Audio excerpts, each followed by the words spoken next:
ভালোবাসাটা কি শুধুই শরীরের চাহিদা? সারাদিন প্রিয় মানুষকে নিয়ে শুয়ে থাকলাম, ডলাডলি হেলাহেলি গড়াগড়ি করলাম, সেটাই কি ভালোবাসা? নাকি প্রয়োজন মেটানোর রাস্তা, পথ?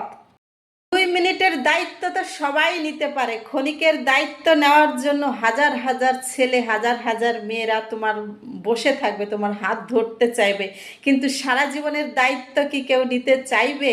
সেটা তোমাকেই খুঁজে বের করতে হবে কোনটা ভালোবাসা, কোন মানুষটি তোমার শরীর চায়, কোন মানুষটি তোমার টাকা চায়, তোমার টাকার জন্য তোমার পেছন পেছন ঘুরঘুর করে, সেটা কিন্তু তোমাকেই ভাবতে হবে।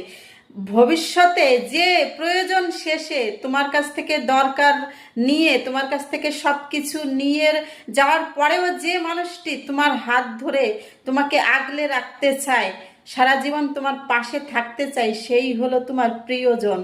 ভালোবাসা শুধু গিফট দিয়ে নয়, ভালোবাসা হলো কোথায় যাচ্ছ গো, কি খেয়েছো, আজ ঘুমিয়েছো তো, এটাই এইভাবেই ভালোবাসাটা প্রকাশ হয়। ছোট্ট একটা কথা বলি তোমাদেরকে, কয়েকদিন দেখলাম আমি সোশ্যাল মিডিয়াতে, যেন মানে একটা বিয়ে হলো, বিয়ের 3 মিনিটের পরেই সেই বিয়েটাকে আবার ভেঙে দিল সেই কন্যা, সেই পাত্রীটা। যখন বিয়ে হয়ে যাওয়ার পর, কোর্ট ম্যারেজ হয়ে যাওয়ার পর সিঁড়ি দিয়ে নামতে ছিল স্বামী আর স্ত্রী দুইজন মিলে, তখন মেয়েটি হোঁচট খেয়ে সিঁড়িতে পড়ে যায়। সাথে সাথে তার বরটা বলে ওঠে স্টুপিড। এই কথাটি শুনে মেয়েটি মানে উঠে দাঁড়ায়।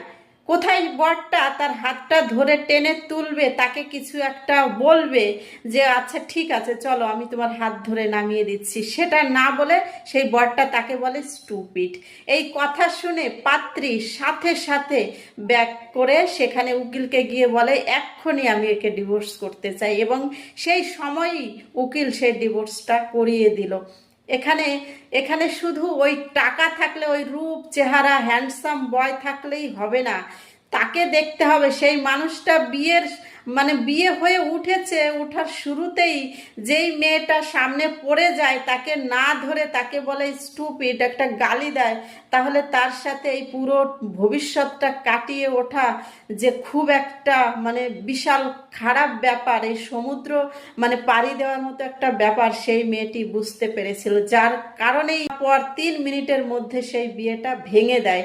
এভাবে কিন্তু প্রত্যেককে বুঝতে হবে কোন মানুষটি তোমাকে আগলে রাখবে, কোন মানুষটি তোমাকে ভালোবাসবে, তোমার কেয়ার করবে, কোন মানুষটি তোমাকে সুখে দুঃখে তোমার হাতটা ধরে তোমার পাশেই থেকে যাওয়ার পরিকল্পনা করবে আজীবন।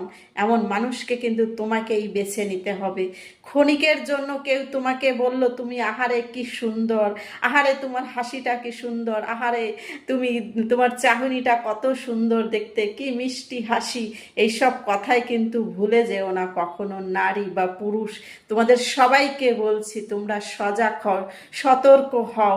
মানুষ কিন্তু এখন তোমার মেয়েদের রূপের জন্য ছেলেরা পাগল হচ্ছে, মেয়েদেরকে পটিয়ে নিচ্ছে, আর ছেলেদের টাকার জন্য মেয়েরা তাদের গায়ে গিয়ে হুমড়ি খেয়ে পড়ছে। আসল ভালোবাসাটাকে কিন্তু তোমাদেরকেই চিনতে হবে।